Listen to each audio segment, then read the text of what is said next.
I regularly get asked, is it important to build personal brand or the business brand? And definitely personal brand has to come first. It has to be you that's standing out in front of your business. People want to identify the person behind the business. I mean, you look at someone like Richard Branson, who has millions of followers, but the Virgin brand has only a few 100,000.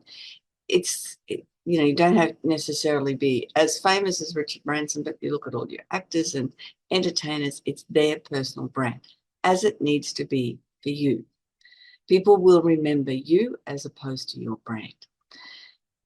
Customers have with an emotional relationship with a brand have a 306% higher lifetime value and will recommend your business, they'll recommend you at a higher rate of 71%.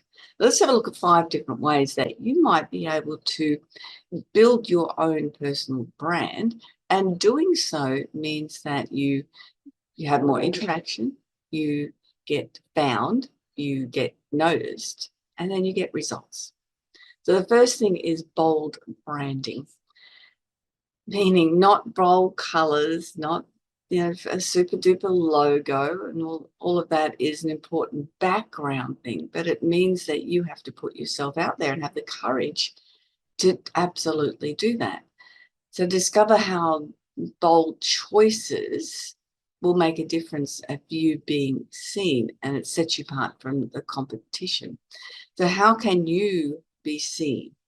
How can you turn up at an event? How can you become a skilled speaker and speak at events? That's the type of thing I'm talking about, being bold, putting yourself out there in front of your business. So number 2 is relevant messaging. So understand how to keep your brand connected with your audience. And a lot of this is done with content and storytelling. One of the things that I work with, particularly when we do the personal branding and style retreat, is I help people tell their story. And I know everyone has a story within them. It's just a matter of pulling it out and figuring out how that story is relevant to them building a bigger brand, demonstrating the relevance of that story into what they're doing and how they're having the success, or how they may have the skill base that they want to highlight from that story. It's absolutely one of my favorite things to be able to do, because a lot of people don't realize just how much value they have within themselves until someone like me comes along and is able to extract that and help them use their words to put into a story that will resonate with the audience. And that becomes really relevant messaging then, because people want to understand the people that they're dealing with. The third part, number 3, is having an authentic identity. And storytelling definitely will build that authenticity. But we want something that is loved and trusted by your prospective clients. And again, it's getting to know you personally. You see what's coming back to this all the time, doesn't it? And it is that the message behind the message of this is me. And when you're brave enough to put yourself out there, that becomes very authentic. But being able to learn how to have the skills to speak well and to have the opportunities to stand on stages or stand in front of people, to be able to, in the sales process, and this is something I worked in sales for over 40 years and coached high-performing sales teams.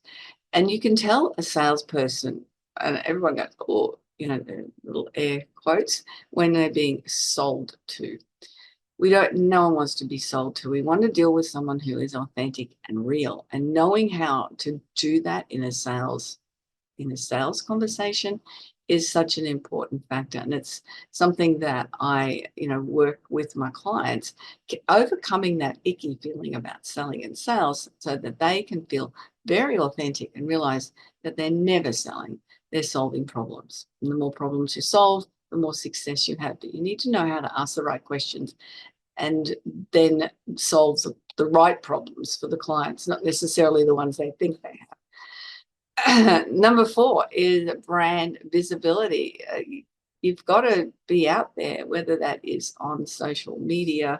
And I know it's all those things that people aren't comfortable with, but getting out there and getting your message across, being able to pitch the right message, and knowing how to stand up in front of, say, a networking group, and you've got 60 seconds to deliver a really concise pitch.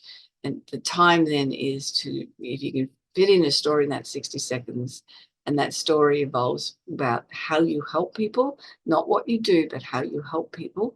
Well, not what products you have, but how you help people, then you'll be very, very successful, and that will build that visibility. And it's the same with all of your marketing. It has that same essence behind it of how you help people, not what your business does. And number 5 is resilient branding. So equip your brand with determination to thrive through challenges. And this means going back to basics.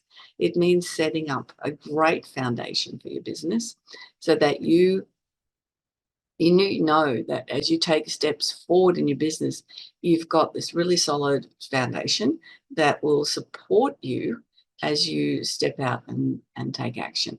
And part of that is through, things that I work with clients is planning. That's such an important aspect. A lot of people just jump into things or spend money on different types of coaching or different types of social software or websites, and it just might not be necessary.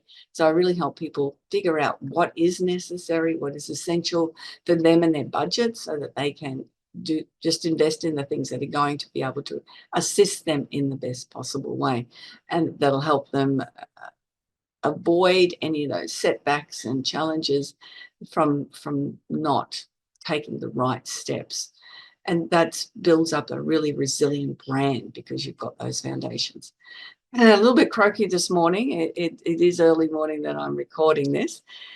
I trust that you can take away those bold branding, have a relevant message, authentic identity, brand visibility, and brand resilient branding as those 5 points.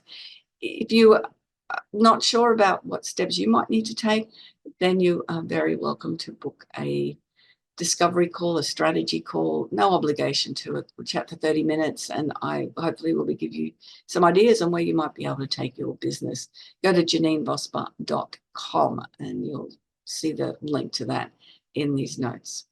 Have a fabulous day, and remember, you have to step up to stand out.